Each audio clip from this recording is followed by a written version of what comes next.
My daughter-in-law seduced my husband 2 days before our 40th wedding anniversary. I smiled through the celebration and signed the divorce papers she helped him draft. They thought I didn't know, but I knew everything. Hi, everyone. I'm so glad you're here to listen. Stay here with me through this whole story and let me know in the comments what city you're watching from. I'd love to see how far my stories travel.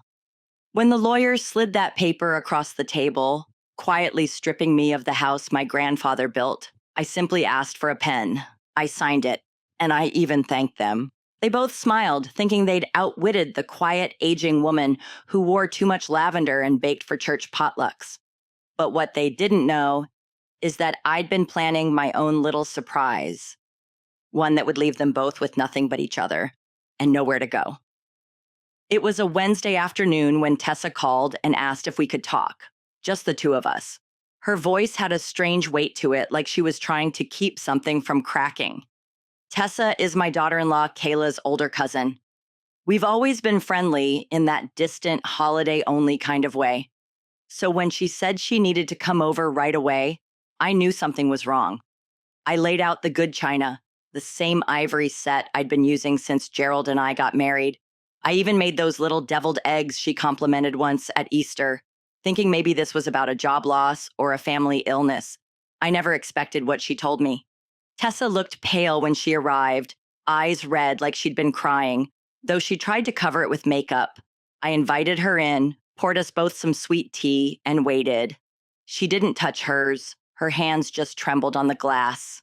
"Margot," she whispered, "there's no easy way to say this, and I know it'll hurt you. But I can't stay silent." I told her gently to speak her mind. She nodded and then said it. "Kayla's sleeping with Gerald." At first, I thought I'd misheard her. My brain literally paused.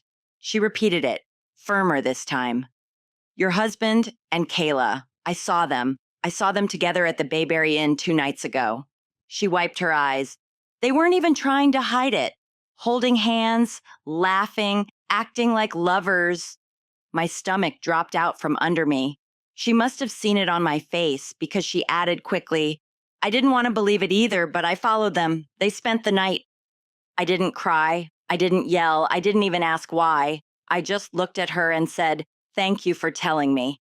Tessa reached across the table, her voice breaking. "I couldn't live with myself if I didn't. She's cruel, Margot. She told me she married into your family for the money, that once the house is in Gerald's name, she's going to make it her own." I sat back in my chair, watching the ice in my tea melt. 40 years of marriage, a son I raised with tenderness, and now this. She gripped my hand and whispered, "I'm so sorry. I just thought you should know before it's too late." I nodded, forcing a smile. "Oh, it's not too late, dear. Not at all." After Tessa left, I didn't scream or sob. I didn't tear down wedding photos or throw dishes in the sink. I just sat there at the dining table, the lace runner under my elbows, staring at the lemon pie I'd made that morning. It looked ridiculous now, like a centerpiece for a life that no longer existed. I got up slowly, took my tea glass to the sink, rinsed it out, and started peeling potatoes for dinner. It's strange the way your hands go on doing things, even after your heart's been cracked in two. Gerald came home just before 6, same as always, loosening his tie as he walked through the door. "Smells good in here," he said, giving me a quick kiss on the cheek. I turned from the stove and smiled. "Your favorite, chicken and dumplings." I watched his face closely, not even a flicker of guilt, just tired eyes and that practiced husband smile he'd worn for years. "Rough day?" I asked. "The usual," he muttered, already walking off toward the den. As we sat down to eat, I listened to him talk about budgets and parking spaces and how the office coffee machine broke again. I nodded and responded just like I always had, warm, attentive, pleasant. But I wasn't really hearing him. I was watching. Every glance at his phone, every second he smiled at a text and tried to hide it. Every time he said client meeting or late shift, I saw it now for what it was. That night, I lay beside him in bed, the sheets tucked just so, the moonlight tracing lines across the ceiling. Gerald fell asleep easily, like he always did. I watched his chest rise and fall and thought, he really believes he's going to get away with it. that he's found some foolproof path to start over with my son's wife. And somehow I'm just going to quietly fade out of the picture like some minor character. But I'm not. Not this time. I've spent 40 years building a family, maintaining traditions, taking care of everyone but myself. I smoothed over arguments, planned birthday parties, sent out Christmas cards, even when no one sent one back. I held this family together with grace. And now they think they can just erase me. Let them think they've won. Let them build their little house of cards on top of my silence. Because when it all comes crashing down, I want to be standing right there, holding the wind. Sunday dinners were still a thing, no matter how much the family had drifted. That week was no different. I roasted a herb chicken, made honeyed carrots, and even set the table with cloth napkins, just like I always had. Gerald was in the garage tinkering with the lawnmower, and I was lighting the candles on the table when Kayla walked in, all smiles and perfume. "Margot, this looks amazing," she sang, setting down a pie she probably didn't bake herself. Her blonde hair was curled just right, makeup flawless, not a hint of guilt on her face. "That dress looks beautiful on you. Burgundy's your color." I smiled and gave her a kiss on the cheek. "How sweet of you to say, Kayla. Come in, make yourself at home." I noticed it then, the same perfume I'd found lingering on Gerald's collar 2 nights earlier. A scent called wild gardenia, cloying and too young for a woman her age. It made my stomach turn, but I kept my expression soft. We poured wine while waiting for Michael, my son, her husband. When he arrived, Kayla turned into the image of wifely devotion, practically bouncing off her seat to greet him, holding his arm, laughing at his jokes like he was some stand-up comic. She waited until Michael stepped outside to take a call before leaning across the table, lowering her voice. "Can we talk? Just you and me?" I looked at her calmly. "Of course." She reached across, placing her hand over mine. "I've been a little worried about you lately, about you and Gerald. You seem distant." My heart started pounding, but I didn't show it. "Is that so?" She nodded, eyes soft with manufactured concern. "I just think sometimes, after so many years, people grow apart. It's natural. Maybe it's time you and Gerald think about what really makes you happy." I looked her dead in the eye and nodded slowly. "That's a thoughtful suggestion. I appreciate your concern." She beamed, smug behind the mask of kindness. "I just want what's best for the family." "Oh, I know you do," I said, offering her more wine, "and I'm sure everything will work out exactly as it should." As I refilled her glass, I caught the tiniest twitch at the corner of her mouth. Smug, certain, she thought she'd gotten away with it. Perfect. "I used to believe that love blinded you, but it wasn't love that kept me from seeing the truth. It was trust. A trust built over decades, slowly and quietly, like the tree Gerald and I planted in the front yard when Michael was born. Now I saw clearly, and what I saw made my stomach churn. That week, I started noticing the little things. Gerald's phone, once forgotten on counters and nightstands, now never left his side. He'd changed the passcode. I noticed that on Tuesday, when it lit up with a message while he was in the shower. The name on the screen was just K. He moved through the house differently now, lighter on his feet, whistling under his breath while shaving. It wasn't the sound of a man falling in love. It was the sound of a man getting away with something, and Kayla. She had this new way of looking at me like I was something sad and breakable. She started calling me sweetheart in a syrupy voice that didn't suit her. She offered to help in the kitchen more, complimented my cooking in a way that felt like a performance, not affection. She even brought me a candle one day, lavender and sandalwood. "Just something for self-care," she said. "You deserve it," I nearly laughed. The same scent Gerald's car now reeked of.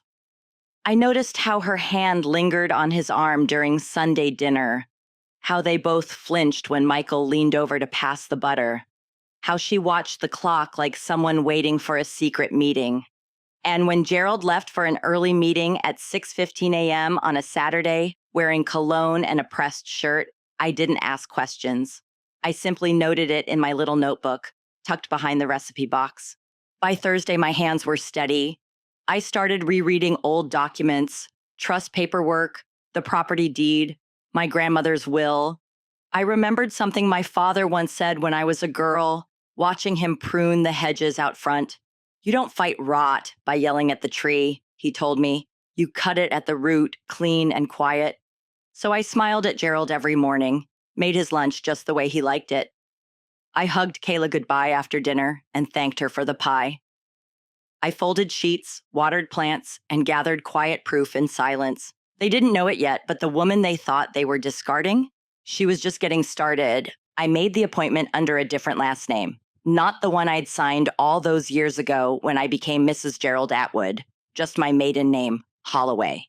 It felt strange saying it out loud again after all this time, but also right. Like remembering who I was before I spent 40 years being everyone else's anchor.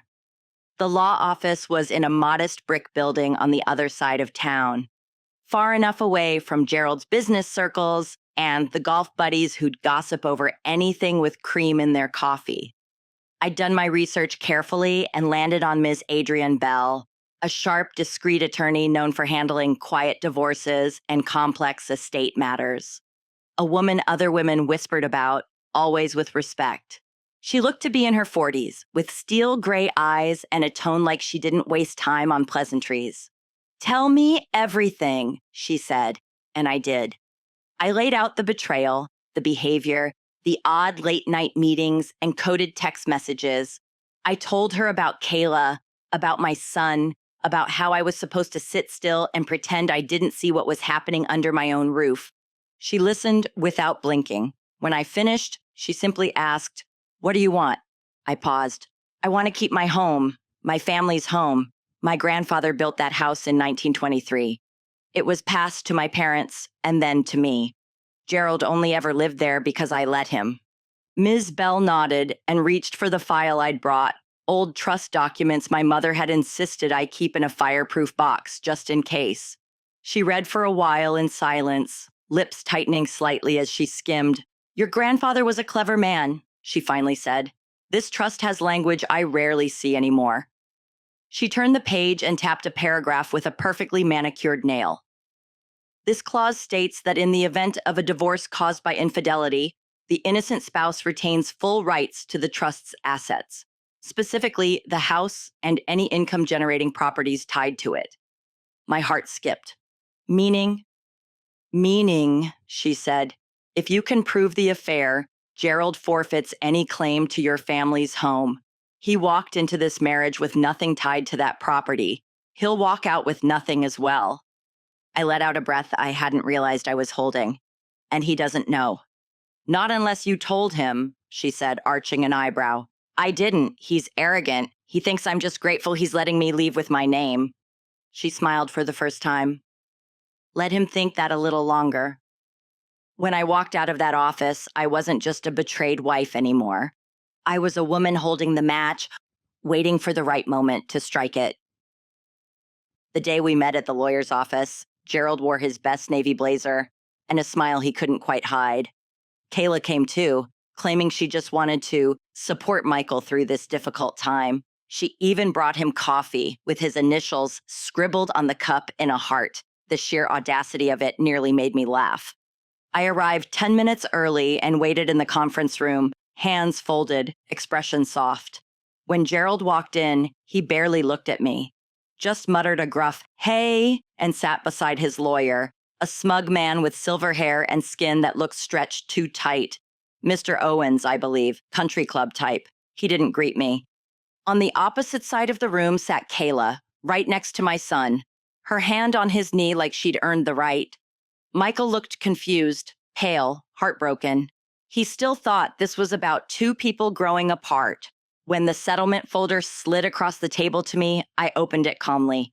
Inside was a carefully crafted proposal that would leave me with the downtown condo, a shoebox of a property we'd bought as a rental years ago, and a generous monthly stipend. Gerald, of course, would retain the house, the lake property, the retirement accounts, the investment portfolio, and our business shares. I read every word, making small humming noises as I turned the pages. Mr. Owens kept glancing at Gerald, who was clearly expecting fireworks. We feel this is fair, Mrs. Atwood, he said finally. Given your reduced financial contributions and age, this setup ensures your comfort while minimizing complications. I looked up and smiled gently.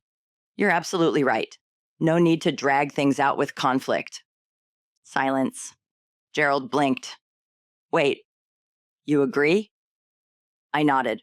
Why wouldn't I? I'm tired, Gerald. It's been a long life. You should have your happiness. I just want peace.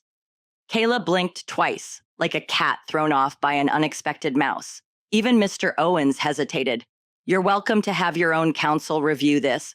I waved him off. I trust you've done what's best. Let's just get this over with. Michael touched my shoulder. Are you sure, Mom? This feels sudden? I turned to him with a sad smile. Sweetheart, not everything ends with a bang. Sometimes people just run out of road. I signed where they asked, initialed where I needed to. No hesitation, no anger, no begging, just a quiet surrender. That wasn't real at all. Because while they left the room celebrating, already planning their little future, they had no idea the house they thought they'd claimed. It was wrapped so tightly in legal chains, not even a locksmith could pry it loose. And the woman they thought they'd crushed, she was just playing her opening move. The next morning, Kayla called Michael from her car, pretending to check in on how he was handling the divorce. I overheard part of the conversation as I folded laundry in the next room. Her voice was syrupy sweet, full of false concern. Your mom is being so strong about everything. I really admire her for that. She paused. I mean, not everyone has the grace to just let go. Let go. I had to smile at that. Let go of what exactly? The house, the history, the legacy built by 4 generations before her lipstick ever touched a wine glass in my kitchen? Michael mumbled something about taking time to process, but I could hear the hesitation in his voice. He wasn't stupid, just in love. And like most men raised to see the good in people, he hadn't yet realized that some smiles hide knives. Later that day, Gerald took Kayla to lunch. I knew because he left his phone charger behind and asked me, yes, me, to drop it off at the office if I had time. I agreed, of course. Then I drove to the Bayberry Inn instead, just to confirm what Tessa had told me. Their cars were both there, parked side by side. I didn't need to go inside. I didn't need to see anything. I already knew. Still, I sat in the parking lot for a few minutes, watching the door, sipping my gas station coffee. Gerald eventually stepped out, looking 15 years younger, his hand brushing the back of Kayla's coat as they laughed and walked to their cars. I drove home and wrote the time and date in my notebook. That made 4 separate confirmations, enough to back up the story, if it ever came to that. 2 days later, I hosted Sunday dinner like always. Roast pork, mashed potatoes, green beans from the garden. Gerald arrived with Kayla in tow, both acting like the world owed them a thank you note for their maturity. They complimented the food, brought wine, even helped set the table. Gerald kissed my cheek and asked how I was holding up. Surprisingly well, I said, pouring more gravy over the roast. Kayla leaned in after dessert, swirling her wine. You know, Margot, you're handling this whole thing with such grace. I hope when I'm your age, I'm as composed as you. You just might be, I told her with a smile. If life teaches you enough. She laughed, as though I'd paid her a compliment. Across the table, Michael stayed quiet, watching us with an expression I couldn't quite read. There was a flicker of suspicion there, just barely forming, but not yet enough to open his eyes. After they left, Gerald gave me a little pat on the back and said, "See, this is working out better than either of us expected." I nodded. I'm happy for you, Gerald, truly. He looked relieved, maybe even smug. He still thought I was the same woman who cried during Hallmark movies and made casseroles when stressed. He didn't realize that woman had been quietly retiring for months, packing up her softness and replacing it with steel. That night, I lit a candle in the guest bathroom. The lavender and sandalwood one Kayla had given me. As the scent filled the air, I stared at my reflection and said aloud, "Let them think they've won. Let them paint the nursery." Because what they didn't know, what neither of them even thought to check, was that the house they were planning to move into was tied up in a trust older than Gerald's career and more ironclad than his lawyer's handshake. The deed, untouchable. The inheritance, unreachable. And the woman they thought would just disappear into a retirement condo? She was still in the kitchen, still planting herbs in the backyard, still folding laundry in the house her grandfather built brick by brick. They'd taken the bait, every last crumb. And as they toasted their future, I was setting the table for something far more permanent, a reckoning. It was a Thursday morning when I heard his car in the driveway, much earlier than usual. Michael always worked late on Thursdays. I wiped my hands on a dish towel and opened the front door before he even rang the bell. He didn't speak, just stood there, face pale, eyes unfocused, shoulders slumped like someone had stolen the bones from his body. "Michael," I said gently, "come in, sweetheart." He walked inside, not like a grown man, but like the boy who used to run home crying after school when someone called him names on the playground. I led him to the kitchen table, sat him down, poured him coffee. He didn't drink it. "I read the messages," he said after a long pause. "All of them, hundreds of them." My heart clenched. "Where?" "Her phone. Last night. She was in the shower. I wasn't even looking for anything. I had this feeling. And then I saw his name over and over again." I didn't ask which name. We both knew. He rubbed his hands over his face. "They've been planning this for months, Mom. The affair, the divorce. She even joked to one of her friends that it would be easier to inherit the house than to wait for me to build one." He looked up at me then, and I saw it. The devastation. Not just from betrayal, but from the sheer disbelief that it was real. That the two people he loved the most had treated him like an obstacle, not a son or a husband. "I'm so sorry," I whispered. He shook his head. "I'm the one who should be sorry. You were trying to hold everything together, and I let him." "No," I said firmly. "You are not to blame for their choices. You are a good man, Michael. You believed in people. That's not weakness. That's decency." He dropped his head into his hands. I threw my whole life into that marriage. "And now," I said, resting my hand over his, "you're going to build a better one. But first, there's something you need to know, something I've been waiting to tell you." He looked up slowly. "I know," I said. "I've known for weeks." And as the morning sun climbed higher across the floor tiles, I began to tell him everything. I told him everything about Tessa's visit that rainy afternoon, how she sat at our dining table shaking like a leaf while she confessed what she'd seen at the Bayberry Inn, about the perfume I'd smelled on Gerald's collars, the phone messages I glimpsed, the way Kayla started hovering in my kitchen with a fake smile and too many compliments. I told him how I said nothing, how I pretended to be the naive, broken wife, how I let Gerald think I was slipping quietly into retirement and surrender, how I went along with the settlement meeting, signed away the house without a word, and even thanked him for his generosity. "But Mom," Michael said, his voice thick with emotion, "the house. How could you just let them think they'd won? Why didn't you say anything?" I smiled gently. "Because they never actually won anything. Gerald doesn't know the deed is held in a trust, one my grandfather created long before I ever met him. And in that trust, there's a very clear clause. If the marriage ends because of adultery, the offending spouse forfeits all claim to the house and any trust-related assets." Michael's eyebrows raised slowly. "Wait, so all this time, he thought he was taking it from you, but legally, he can't?" "Not a single shingle," I said. And every time he parked his car in that driveway or daydreamed about redecorating the living room with Kayla, he was building his fantasy in a house that was never his to begin with. He leaned back in the chair, exhaling deeply. "That's why you didn't fight. You knew it wouldn't matter." "It wasn't surrender," I said softly. "It was patience." He rubbed a hand over his face and let out a short laugh, bitter, sad, amazed. "You've been playing them both. I've been protecting what's mine." Michael looked at me for a long moment, and something changed in his eyes. something that hadn't been there since he was a boy. It wasn't just love or gratitude, it was respect. I had no idea you were this strategic, I smiled.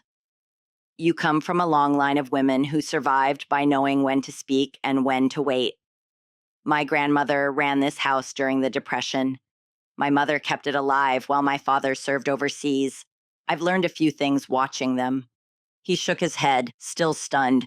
So, what happens now? Now, I said, you need to decide what you want to do about Kayla. Whether you want to confront her or let her keep thinking you're in the dark for a little while longer, that part's up to you.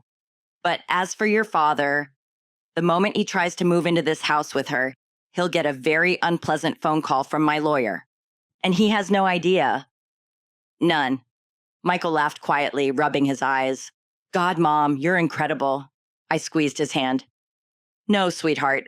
I'm just done letting people walk over me.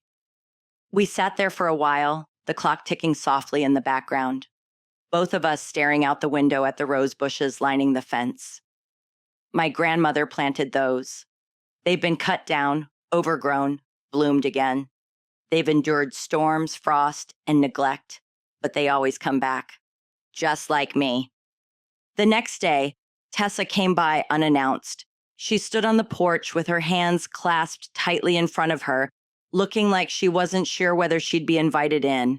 I opened the door and smiled softly. You didn't need to call first, I said. Come in. She hesitated.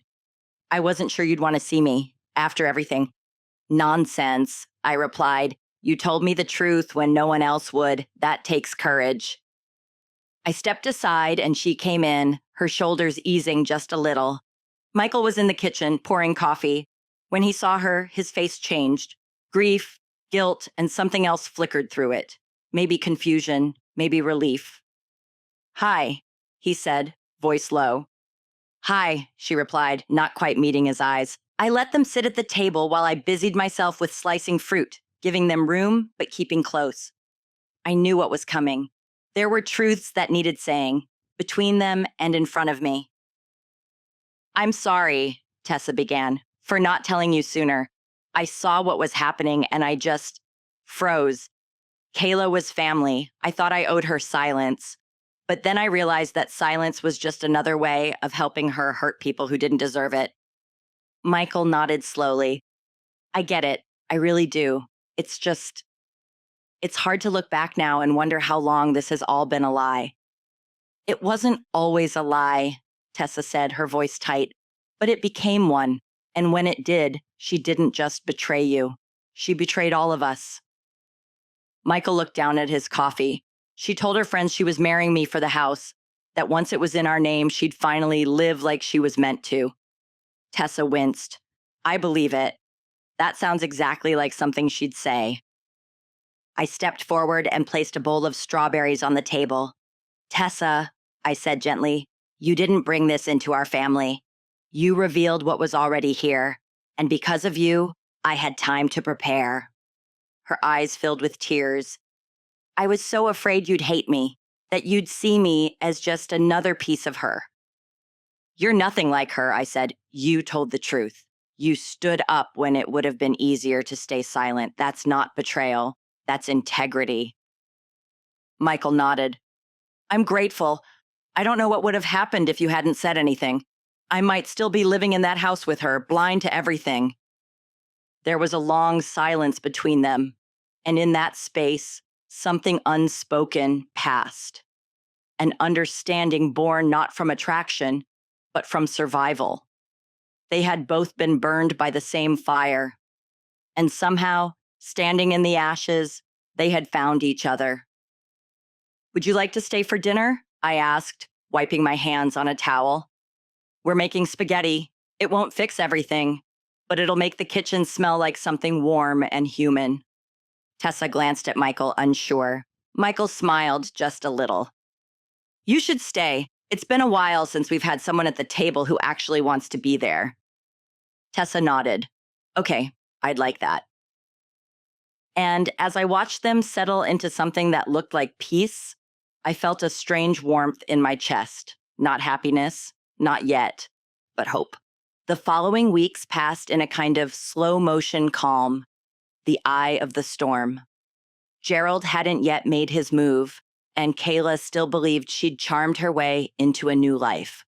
Meanwhile, the house began to breathe again. Michael came by more often, not just to check in on me, but to talk. And Tessa, she came too, sometimes together, sometimes separately, but always leaving just a little more healed than when they'd arrived. One afternoon, they were out back helping me trim the rose bushes, my mother's old climbers that tangled like wild ivy every spring. Tessa crouched near the roots, clipping carefully. Michael stood beside her, holding the basket. It wasn't anything romantic, not yet. Just two people working in sync. But it was in the way they spoke to each other. Simple, patient. She asked him about a childhood pet. He asked her about the job she left behind when she moved back to town. There was an ease between them, the kind that can only come from shared grief. They didn't try to entertain each other. They didn't need to fill the silences. That evening, as we washed up for dinner, I noticed Tessa humming while she dried the dishes. Michael glanced over at her and smiled, not the brittle, strained expression he wore in those first days after the truth came out, but something softer, real. Later, after she left, Michael stayed behind to help me bring in the laundry from the line. As we folded, he asked, "Do you think people can actually start over?" For real, I mean, not just pretend. I looked at him. I think if two people come together after walking through fire and neither one's pretending they're not burned, then yes, they've got a chance at something real. He nodded, quietly thoughtful. Tessa's different, not like Kayla. I didn't even realize how much I was performing around Kayla until I stopped. Different can be good, I said, smoothing out a sheet. Just take your time. Trust is like dough. It needs time to rise again after it's been flattened. He gave a half laugh, then looked down. She's good, Mom, and honest, and maybe just a little bit brave. I smiled at him and said nothing, because he didn't need advice anymore. He just needed space to grow into who he was always meant to be, and maybe someone to grow beside him. It was a Tuesday afternoon when I saw the black SUV crawl up the driveway, followed by a rented moving van. Gerald stepped out first, straightening his shirt collar like he owned the place. Then Kayla emerged in oversized sunglasses, her lips curled into a little smirk. She had a clipboard in her hand and a key already out, like she thought this was some kind of real estate handoff. I didn't even step outside. I just stood at the window, watching. A minute later, Michael arrived. He'd parked a few houses down, already anticipating something ugly. Tessa was with him. She didn't say a word, just followed him across the lawn like she belonged there. And by now, she did. Kayla marched to the porch and knocked once before trying the handle. Locked. She turned and called out, "Margot, we're here. You can let us in now." Michael stepped forward. "You're not moving in here," he said calmly. Gerald narrowed his eyes. "That's enough, son. This is between me and your mother." "No," Michael said. "It's between all of us now." Kayla scoffed. "We signed papers. This house is part of the settlement." Tessa stepped up beside Michael. "The house was never Gerald's to begin with. It's held in a generational trust. You'd know that if either of you had bothered to read anything that wasn't handed to you with a smile." Kayla's face fell. Gerald went quiet. "You need to leave," Michael said. "Now." For a long moment, no one moved. Then I opened the front door and leaned against the frame. "I'm sure you two have lots of things to pack elsewhere," I said, my voice cool. "But nothing here belongs to you." The wind rustled the garden bushes. The house stood tall behind me. And for the first time in weeks, they looked nervous. 2 days after that attempted move-in, the legal dominoes began to fall. The first came as a phone call from my attorney, Ms. Adrienne Bell, who sounded more energized than usual. "I wanted to let you know," she said, "we've submitted the trust documents to the court, and we've filed an injunction blocking any further claims on the property." "Is it going through?" I asked. "Clean as a whistle," she said. "Your trust is ironclad. They never had a legal foothold. But there's more." More turned out to be a set of forged insurance documents that Tessa discovered in a locked drawer at Kayla and Michael's old home. Papers listing Gerald and Kayla as joint beneficiaries on a life insurance policy taken out in my name with my signature forged at the bottom. Not just fraud, felony-grade fraud, the kind that carries prison time. That evening, Detective Angela Morales, who had been looped in through Ms. Bell's legal network, paid a visit. She sat at my dining room table in plain clothes, drinking the sweet tea I offered her while flipping through the documents. Her face was unreadable, but the quiet nod she gave after reading the policy said enough. "Whoever filed this was planning something," she said, tapping the forged page with a neatly trimmed nail. "And depending on how far they were willing to go, we might be looking at something darker than just financial fraud." Michael was sitting across from her, pale but composed. She talked about Mom like she was temporary. Like her time was running out. I didn't want to believe it at first. But after reading those texts, the way she and my father joked, called this place the prize and me the key, I think she would have done anything to get it. Tessa added softly, "She said things like that to me too, months ago. I thought it was just Kayla being Kayla, cruel, sarcastic. But now I think it was more than that." Detective Morales nodded. "We'll be running handwriting analysis. And I'll be checking with the insurance provider to confirm how the policy was submitted. If we can link it back to Kayla or Gerald, this isn't just a civil case anymore. It's criminal." Gerald was served a summons 2 days later. Kayla got hers at her salon, delivered, poetic as it was, during a client's hair rinse. According to the officer who served it, she turned white as a sheet and tried to claim it was all a misunderstanding. Of course she did. The second blow came when the county clerk's office, prompted by our injunction, denied their attempt to file a deed change on the house. That part was swift, public, brutal. They'd shown up with the arrogance of people who thought paperwork was just a formality, only to be turned away, told the property had never legally belonged to Gerald in the first place. I didn't even have to lift a finger. But the real unraveling came from within. Gerald started calling, at first just messages asking if we could talk, if I'd consider being reasonable. Then came the apologies, hollow and clumsy. He even stopped by one morning, pacing on the porch like a teenager caught cheating on a math test. I didn't answer the door. Kayla tried a different tactic. She cornered Michael outside his office, pretending to cry, saying she was used, that Gerald had manipulated her, that she never meant for any of this to happen.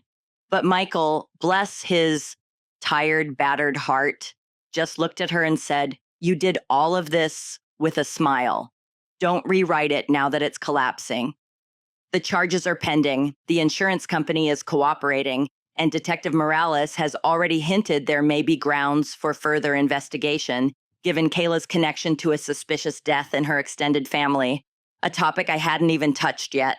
But all of that's the justice system's job now. Mine was simply to hold the line, to outweight the lies, to protect the house that held my son's childhood, my parents' laughter, my life's work. And in that mission, I never faltered. Thanksgiving came with crisp wind, gold leaves, and a house full of real warmth. Not the fake, candle-scented kind Kayla used to manufacture with her Instagram decorations, but the kind that rose from clattering pans, mismatched chairs pulled to the table, and the sound of laughter echoing through the hall. I woke early that morning to prep the turkey. Michael came by just after sunrise, bringing fresh rolls from that little bakery he loved as a child. And to my surprise, but not really, Tessa was with him, carrying a bouquet of orange mums and wearing one of my old aprons like she'd been part of the kitchen for years. "I hope I'm not overstepping," she said, holding up the flowers. "Not at all," I smiled. "You're exactly where you belong." We moved through the morning in rhythm, Michael peeling potatoes, Tessa chopping celery for the stuffing, me basting the turkey every 30 minutes like clockwork. There was no tension, no sadness, just a quiet undercurrent of peace. The kind you only feel when you've made it through something that could have broken you, but didn't. By early afternoon, the house smelled like rosemary and butter and cinnamon. The Hendersons came by with a pecan pie. Ms. Bell and her wife brought a bottle of wine and a bundle of fresh sage. Even Detective Morales stopped in, off duty and out of uniform, holding a pumpkin loaf in one hand and a cautious smile in the other. It wasn't a huge crowd, but every person there had chosen to be, not out of obligation or appearances, but out of affection. That was the difference. We sat around the long table, the same one Gerald once joked was too big for this little family, and it was full. Michael carved the turkey. Tessa passed the sweet potatoes, and I sat at the head of the table, watching it all like someone who'd rebuilt her world plank by plank.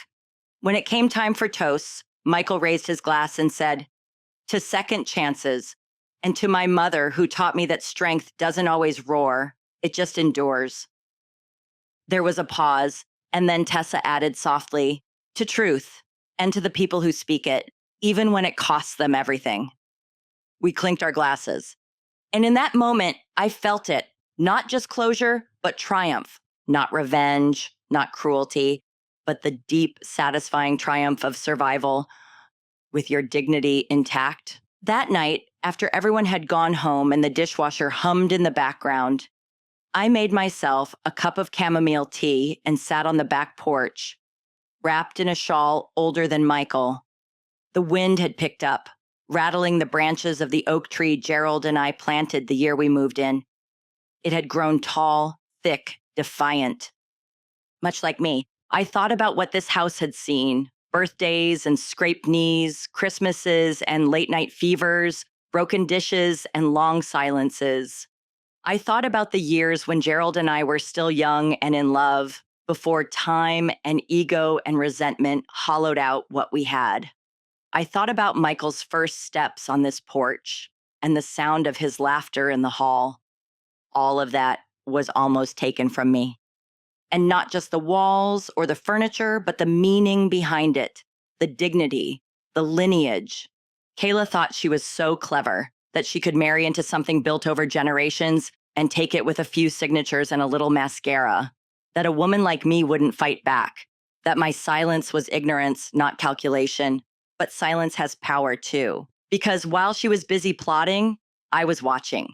While she was celebrating, I was documenting. While she laughed at me behind my back, I was waiting, quietly, patiently, with my hands folded and my eyes wide open. And now she faces charges, real ones, the kind you can't smile your way out of.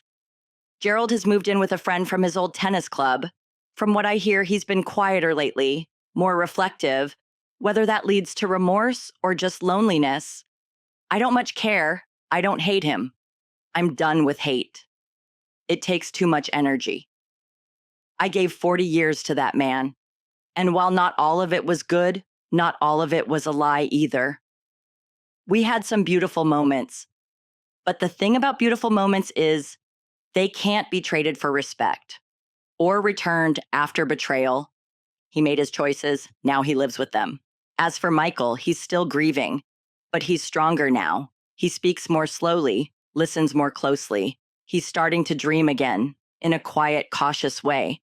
And I see how he looks at Tessa when she's not paying attention, not like a man in love with an idea, but a man drawn to a real person.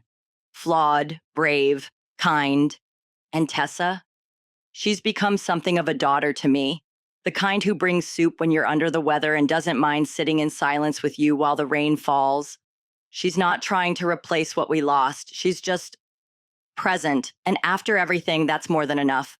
This house is mine again, not just on paper, but in spirit. The air feels different. The walls have softened. The garden blooms like it used to. And in the quiet of this evening, I realized something else. I never lost myself. I'd just gone quiet for a while.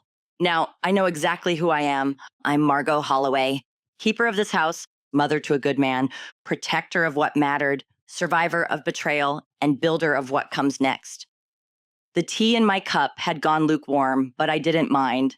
I stood, stretched, and looked out over the yard. The frost hadn't hit yet, so the last of the marigolds were still bright, still stubborn, still blooming. So was I. 6 months later, the house is full again, but in a different way. There's laughter now, the real kind. the kind that floats up from the kitchen when Michael's attempting my biscuit recipe and Tessa's trying not to correct him, though she always does, lovingly.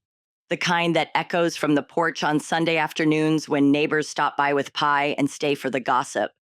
The kind I used to pretend we still had, back when Gerald was lying to my face and Kayla was circling like a hawk. But now, nothing is pretend. The charges stuck. Kayla was convicted of insurance fraud and identity theft. She took a plea deal, 18 months probation, and a permanent record. And while I'd be lying if I said I didn't want more, I'm satisfied. Because she lost the one thing she never understood had value: her image, her credibility, her control.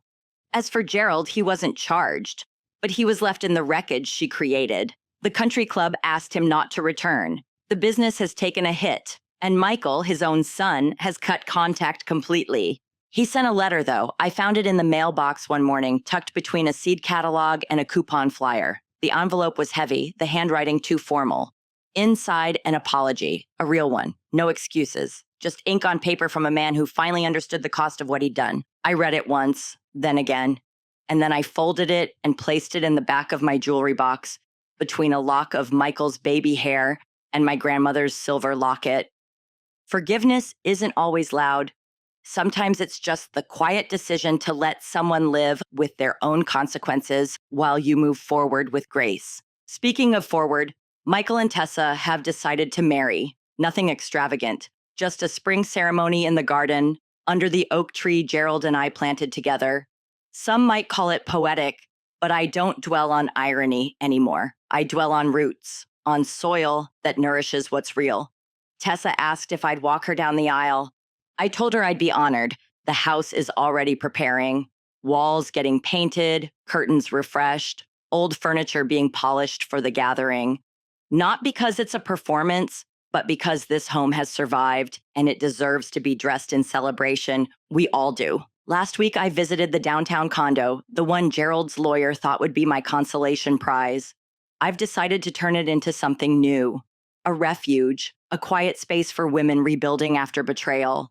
Just 2 bedrooms, a warm kitchen, and a bookshelf full of second chances. I'm calling it the second bloom. It won't fix the world, but it might help someone find her footing when the ground gives way beneath her. Tonight, I sit by the upstairs window, watching the last light fade over the garden. The roses are beginning to bloom again, despite the cold. They always do, and I realize, so have I. They took their shot at burying me. What they didn't know was that I was the seed. Now I'm curious about you. What would you have done in my place? Have you ever gone through something like this? Let me know in the comments. And while you're here, I've left 2 of my other stories on screen. I promise they'll surprise you. Thanks for watching all the way to the end.